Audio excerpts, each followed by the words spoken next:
لو أنزلنا هذا القرآن على جبل لرأيته خاشعا أنزلنا هذا القرآن على جبل لرأيته خاشعا أنزلنا هذا القرآن على جبل لرأيته خاشعا متصدعا من خشية وتلك الأمثال نضربها للناس لعلهم يتفكرون.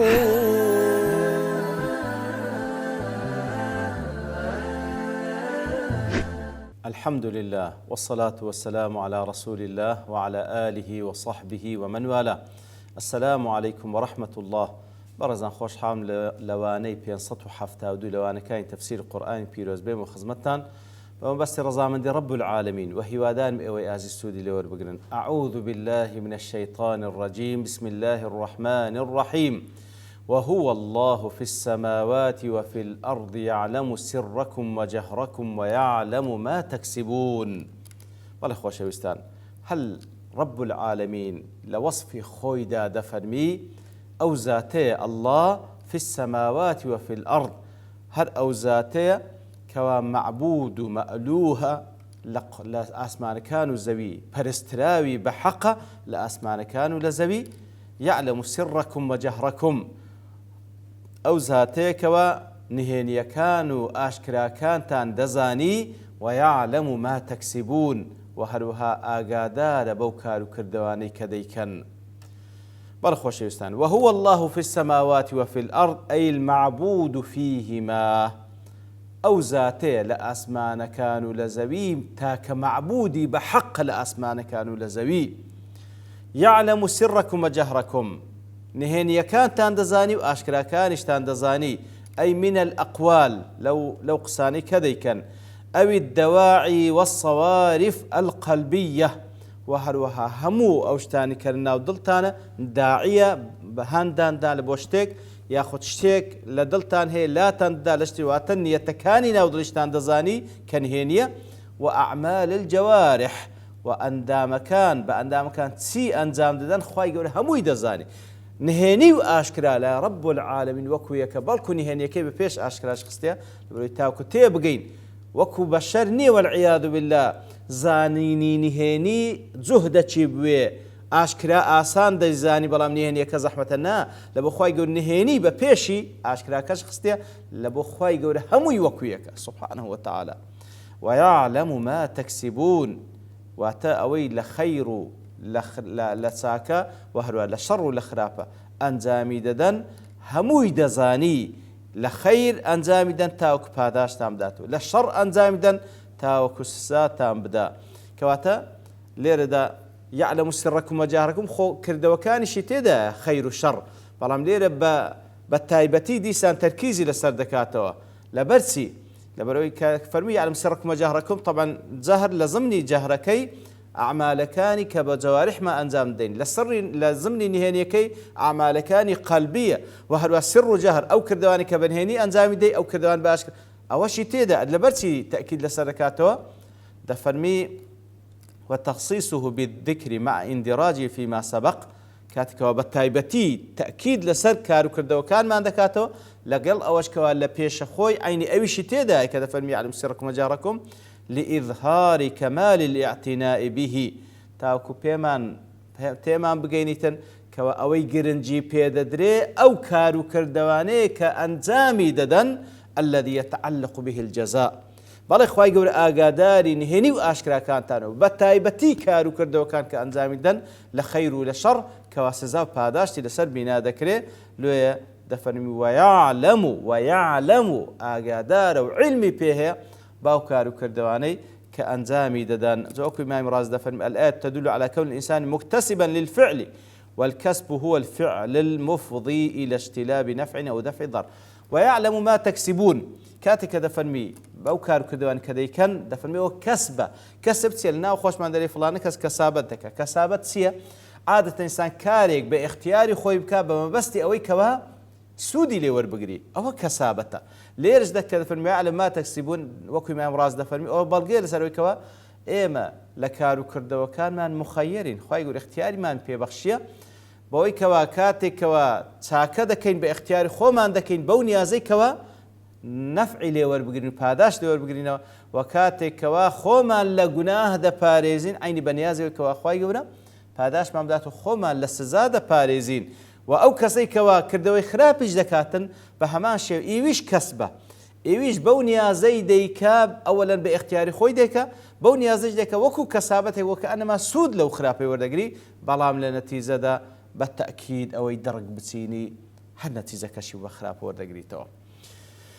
بەڵێ وەیعلەم ما تەکسیبون. ئیمام ابن کەثیر ڕەحمەتی خوای لێبی لە تەفسیری ئاەتەدا دەفەرمی لە تەفسیری ئەو ئاەتەدا مفەسرین چەند قەولێکیان هەیە بەڵام دەڵێ مفەسرینی ئەهلی سونە و جەماعە ئەوەی کەوا با بڵێن بە تەفسیری ئەهلی سەلەف لە خەیر القڕون کە وەریانگرتیە دەڵێ کە هەمووی متتەفقن لەسەر ئەوەی کە قەولی جەهمیەکان ڕەت دەکەنەوە کە یەک لە بەڵگەکان بە حساب دەیکەنە بەڵگە وەکو ئەو دەڵێت تعالى الله عن قولهم علوا كبيرا کاتێکەوان دەڵێن بأن الله في كل مكان جەهمیەکان کە الله سبحانه وتعالى لە هەموو جێگایەکە تعالى الله عن قولهم علوا كبيرا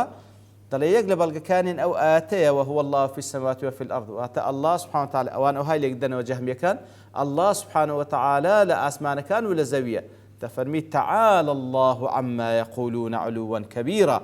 حيث حملوا الآية على ذلك كاتك وبوشوان لك دايتوا فالأصح من الأقوال طبعا أو اعتقاد شيء باعتقاد أهل السنة والجماعة زيجاي نابتو الله سبحانه وتعالى وكو مكان زيجا سبحانه وتعالى لسندين آيات خواي جورة تأكيدي لسر كرديتو بأنه مستو على عرشه سبحانه وتعالى استواء يليق بذاته من فوق 7 سماوات رب العالمين أو ذاتيك وإيما دي برستين أو إله ومعبود حقيك إيما دي برستين لسر عرش خوي استواءك دا استواءك لا إخبى خوي كلسروي حفظ آسمان كان سبحانه وتعالى أو ذلك الأوش ئاگادارە بەوەی کەوا لە زەویدا ئەنجام دەدرێ سبحانه وتعالى کەواتە وەکو ابن کەثیر دێ فالأصح من الأقوال صحيحترين وراست دروسترين تفسير لبو آية أنه المدعو في السماوات والأرض أن يعبده ويوحده ويقر له بالإلهية من في السماوات ومن في الأرض ويسمونه الله كواتا صحيحترين ودروسترين قول لبو تفسير أو آتي أويا هر أو ذاتي لأسمان كانوا لزوي كوات تاك برستراي بحق الشاني ويببرستري إتر ويسمونه الله بناوي الله بانجيدكن كالله سبحانه وتعالى لأسمان كانوا لزوي تاك برستراي بحق كوا بندكان دي برستنو يدعونه رغبا ورهبا داوای لێ دەکەن و لی دەپاڕێنەوە هەم چاویان لە پاداشتەکەیتی هەم لە ترسی سزایەکەی لی دەپاڕێنەوە إلا من كفر من الجن والإنس إلا كافرەکانی جن و ئینس نەبی لە ئاسمانەکان و لە زەوی کەوان ئیمتیناع دەکەن لە پەرستنی ئەو زاتەی کەوا شایانی پەرستنە کەواتە ئەصح قەول لێرەدا ئەوەیە کەوا الله سبحانه وتعالى ئەو زاتەیە كوا لآسمانكان ولزوي برستراوي بحق كوا بندكان دي برستن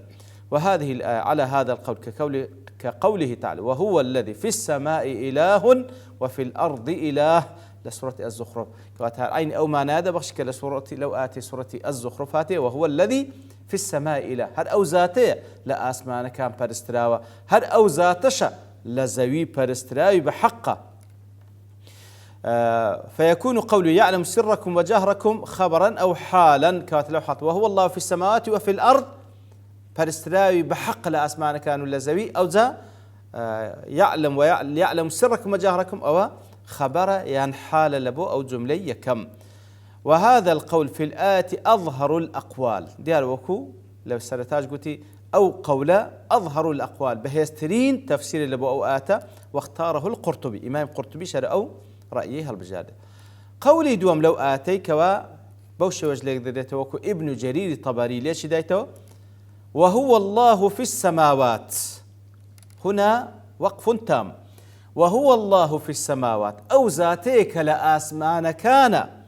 كواتا ليردا لقلت سندين آتي تردا قنزيك القرآن بيروس باز ذات رب العالمين دكا آمنتم من في السماء يأخذ لسندين آتي ثم استوى على العرش أو عرشك ولا سلو حفظ آسمان كان كواتا ليردا بوشيوش ابن جرير وهو الله في السماوات ليرد جملة كتواودبي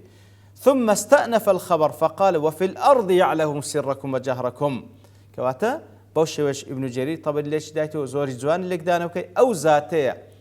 الله أو ذاتي بذاتي خوي لآسمان كان لسروي حفظ آسمان كان لسر عرش خوي استواي كديا لزويج دا آقادارة بوي كوا همو سرو نهيني وآشكرا كوا أنقو أنزامي ددان ومعنى هذا القول أنه جل وعلا كواتا وكو بوشوي باول التفصيل بيدري أو ذاتي جل وعلا مستو على عرشي فوق جميع خلقه خوي سبحانه وتعالى استواي لسر عرش خوي لسروي همو مخلوقات كان خوي ما أنه يعلم سر أهل الأرض وجهرهم لا يخفى عليه شيء من ذلك أو ذاتي كوا هرسند لسروي حفظ آسمانان استواي لسر عرش خوي ئاگادارە بە هەموو نهێنی و ئاشکرا کارمان کاتەوە یەک لەو ئاەتانەیە کا بەڕاستی وەستان لە خزمەتی بیرکردنەوە مانای تەقوا لە ناو دڵ و دەروون دروست دەکات پێویستە حەز بە ترس بکەی لە ذاتی خوای گەورە شەرم و حەیامان هەبی لەوەی کەوا ئەو خوایەی کە ئاگادارە بە نهێنی و بە ئاشکراکانمان عسیانی بکەین و سەرپێچی بکەین و شتێک بکەین کەوا لائق نەبێ ئینسانی مسلمان لدواي أو دفرم وما تأتيهم من آية من آيات ربهم إلا كانوا عنها معرضين كواتا هر آياتيك دي هر بلغيك دي لبلغ كان للان پروردگاريان كساني چي بيباور إلا كانوا عنها معرضين لا يليد كانوا روي تينا كان إيماني بيناينن الله كواتا وكو بوشو إليشان ما يظهر لكفار مكة هر آياتك لبو كافركاني مكة دي لبو غير مكش كأو آت بلغبي بلغيك بي لبلغ كان كوا بيويستي ببير كردنا وهي بيويستا كوا هلوستي لسر بكي يبندو آموش قال لي وربقري أو هر آياتك بي هر معجزيك بي لمعجزكاني بيغمبر صلى الله عليه وسلم هر آياتك بي لآتكاني قرآني بيروس كذا بزي من جملتها الآيات السالفة لازمني أو آتاني لبيشوتر لو لسورة الأنعام هاتية الناطقة ببداع الصنع وقدرته على البعث أو آتانا آتكوني كان هموي آتكان قرآن بيروز معجزاتي بيغمبر صلى الله عليه وسلم هموي بلقو دليلا لسر قدرته دا صلاة رب العالمين لسر زندي كرنا وحسابه حشر بلام أوان إلا كانوا عنها معرضين هر آتي شان لودي لآتكان رب العالمين إلا كانوا عنها معرضين كواتوان لا يليدكنوا بتشويك على وجه التكذيب والاستهزاء بشويك لا يليدكنوا لبري بدروي دزانن وقال تيب يدكن لقلة خوفهم وتدبرهم في العواقب ولوي لعاقبتنا ترسين بيرنا كانوا لعاقبتيان أزاد فرمي وما تأتي من آية من آيات رب دومني تداهاتهم من يكم لاستغراق الجنس الذي يقع في حيز النفي كواتلير وما تأتيهم من آية من يكم لبو استغراق جنس هر آية بعات لا جملة نفيدة كقولي ما أتاني من أحد هيج كسجنات لبو استغراق جنسه كواتل هيج آياتيك لآتكان كوالا جنسي آيات بكالبويان دي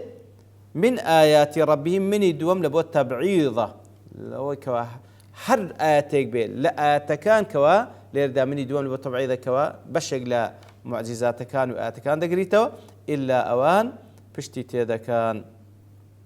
وما تأتي من آت من آيات ربهم كاتك إضافة آتكان دكا ولاي رب العالمين دجرتو تدل على تفخيم شأنها بلقي لسروي كوا أو آتانا زور عظيما زور عظيما زور قورا وعلى أن تكذيبهم لها إنما هو تكذيب لما عرفوا مصدره كاتك وآتكان بدرو دزانا ودزان مصدري أو آتانا لتشي وسرتاوي قتيا لاي پروردگاريان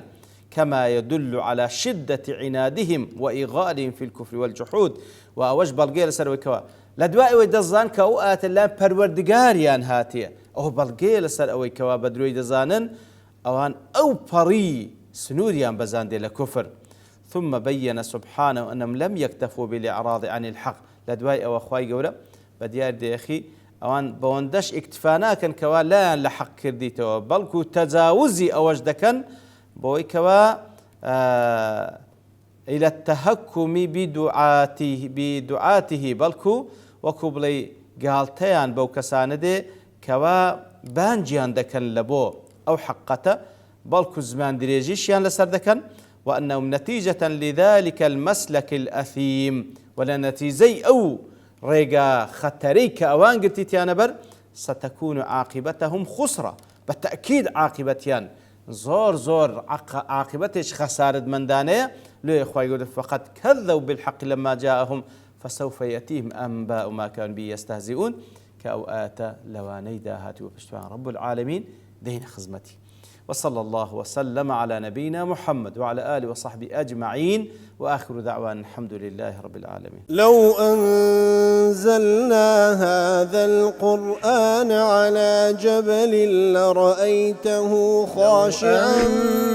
أنزلنا هذا القرآن على جبل لرأيته خاشعا أنزلنا هذا القرآن على جبل لرأيته خاشعا متصدعا من خشية وتلك الأمثال نضربها للناس لعلهم يتفكرون